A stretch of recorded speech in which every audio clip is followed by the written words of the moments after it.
नमस्कार। महाराष्ट्र के बाहर या खास कहे तो मुंबई के बाहर जितने लोग हैं, सबको चीजें पता नहीं होगी। इसलिए थोड़ा शॉर्ट में रिवाइंड कर देता हूँ मैटर कि बॉम्बे में सॉरी मुंबई में दादर में कबूतर खाना है। 100 सैकड़ों साल से है।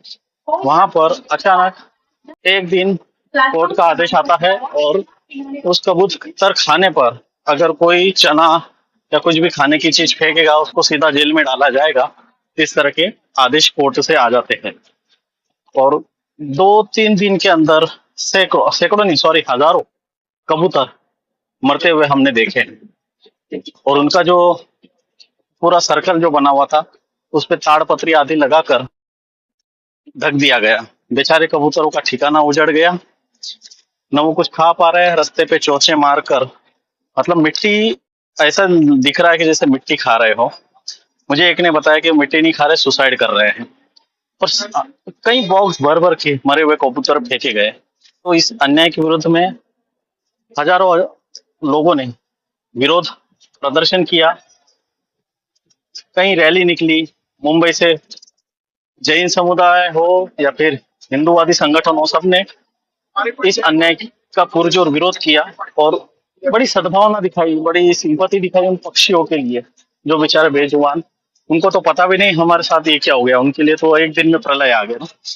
तो कहने का तात्पर्य, जनमानस फिर बहुत आक्रामक भी हुआ और बहुत पीड़ा के साथ, दुख के साथ जब ये चीजें आगे तक पहुंची, सभी ने ज्ञापन आदि दिए। वापस हाई कोर्ट में गई बात और वो स्टे हटा लिया गया, मतलब वापस कबूतर खाना खोल दिया गया। अब इसके पीछे एक षड्यंत्र मुझे नजर आ रहा है कि एक जैन समाज को ही टारगेट करके जैन समाज को बदनाम करने की शायद कोशिश हो रही है। मैं जैन नहीं हूँ, लेकिन जैन लोगों को मैं अच्छे से जानता हूँ। बचपन से मेरा जैन लोगों में उठना बैठना और उन अभी भी ऐसे जैन समुदाय के लोगों में संपर्क आदि, दोस्ती यारी सब है। तो शीतल चंदन होता है, चंदन को घिस के हम गर्मी मिटाते हैं ना, चंदन शीतल होता है। लेकिन उसको भी अगर सूखे पत्थर पर बिना पानी के रगड़ा जाए तो उसमें से भी अग्नि निकल जाती है। तो ऐसे ही है, पशु प्रेमी जीव प्रेमी समाज को एक तरह से बदनाम करने की कोशिश की जा रही है। इलेक्ट्रॉनिक मीडिया जब कबूतर पर ये आतताई हुकुमशाही एक चुगली की फरमान पारित हुआ, उसके विरोध में कुछ नहीं दिखाया। लेकिन एक तरह से जब ये हट गया है तो जैन समाज को एक तरह से हीरो दिखाते दिखाते कहीं ऐसी कोशिश तो नहीं हो रही है कि जैन समाज को ही एक आक्रामक और विद्रोही का रूप जैन समाज के जो लोग हैं उनके लिए समाज में छवि पैदा की जा रही है। ऐसा मुझे कहीं ना कहीं अंदेशा और संभावना लग रही है। वहां के कबूतर खाना में खाली जैन नहीं, बाकी लोग भी थे इन्वॉल्व, हिंदूवादी संगठन और हिंदू आम जनता भी थी। वहां के पूरे परिसर में जो वहां पर दुकानें लगाते हैं या वर्षों से सैकड़ों साल से रहते हैं, वो लोग भी आक्रोश में है ना।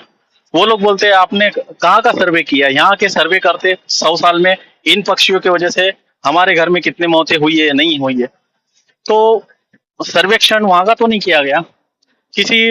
अब इसके पीछे क्या साजिश थी पता नहीं या किसने किया, लेकिन जितनी हत्याएं, कई कबूतर गाड़ियों के नीचे आ गए। बहुत रश वाला एरिया है ना वो, तो गाड़ियां भी चलती है, रश में गाड़ियों के नीचे मर रहे हैं, भूख से मर रहे हैं। कुछ बीमार पक्षी है वो ऐसे मर रहे हैं, किसी को चूहे खा रहे रात, मतलब जो उड़ नहीं पा रहे ऐसे वो कबूतरों को चूहे नजरे गड़ाए हुए उनके आगे पीछे मर रहा है। वो कबूतर कब तक स्ट्रगल करेगा? 2, 5, 6 घंटा 10 घंटा में स्ट्रगल करके थक के बाद में चूहे का शिकार हो रहे हैं। तो ऐसे लोगों की हाय, ऐसे बेजुबानों की हाय लेकर जिन्होंने भी ये निर्णय पारित किया या इसके पीछे जो जो लोग इन्वॉल्व होंगे, ऐसे को तो हाय लगेगी। और ऐसे निर्णयों की जो प्रशंसा कर रहे हैं उन्हें भी इसका शिकार होना तो पड़ेगा ही। वही दूसरी बात, हमने बचपन में एक स्टोरी सुनी थी अंगुलीमाल की। अंगुलीमाल इतना निर्दयी था कि लोगों की उंगलियां काट देता था, मतलब मार देता था। बाद में जितने मारे उतनी उंगलियां वो गले में डाल के रखता था।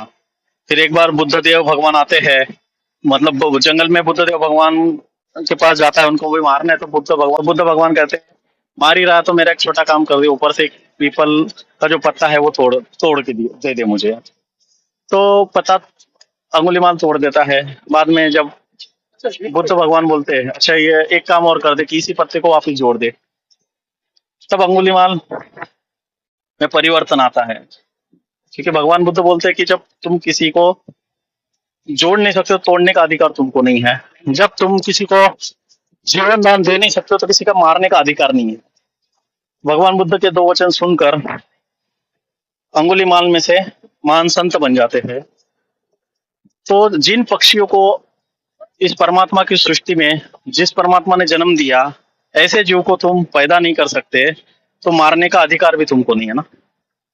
और जो लोग इनके पीछे इन्वॉल्व है, उसको उनके घर परिवार के लोग मरते हुए देखेंगे, तब उनको पता चलेगा शायद कि बेजुबानों के साथ अन्याय करने का नतीजा क्या होता है। जब हम इन बेजुबानों के लिए चिंता नहीं करते, इन पर इस तरह से मारने के लिए एक बार सोचते भी नहीं है, तो वो परमात्मा कैसे सोच लेगा हमारे लिए ना। और कहीं ना कहीं जैन समुदाय को, जो बहुत ही शांति प्रिय और जीव प्रेमी है, ऐसों को बदनाम करने की एक तरह से कोशिश भी हो रही है। तो इस पर आपका क्या कहना है, प्लीज कमेंट करिएगा। धन्यवाद।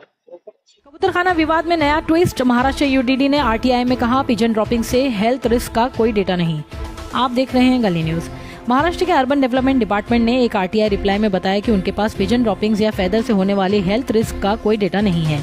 ये जवाब एनिमल एक्टिविस्ट रोशन पाठक के आरटीआई क्वेरी के रिस्पांस में आया, जिसमें उन्होंने पूछा था कि कबूतरखानास बंद करने से पहले कोर्ट से कोई परमिशन ली गई थी या नहीं, और पिजन के वेस्ट से क्या हेल्थ इश्यूज रिपोर्ट हुए हैं। यूडीडी ने दोनों सवालों का जवाब दिया कि उनके रिकॉर्ड्स में ऐसा कोई डेटा अवेलेबल नहीं है। ये रेवलेशन बॉम्बे हाई कोर्ट के रीसेंट कंसर्न के खिलाफ जाता है, जहां कोर्ट ने 24 जुलाई को पिजन ड्रॉपिंग से पब्लिक हेल्थ रिस्क पर सीरियस कंसर्न जताया था और बीएमसी से मेडिकल डेटा मांगा था। आप अपनी रिपोर्ट्स, आप अपने कमेंट्स हमें जरूर कीजिए।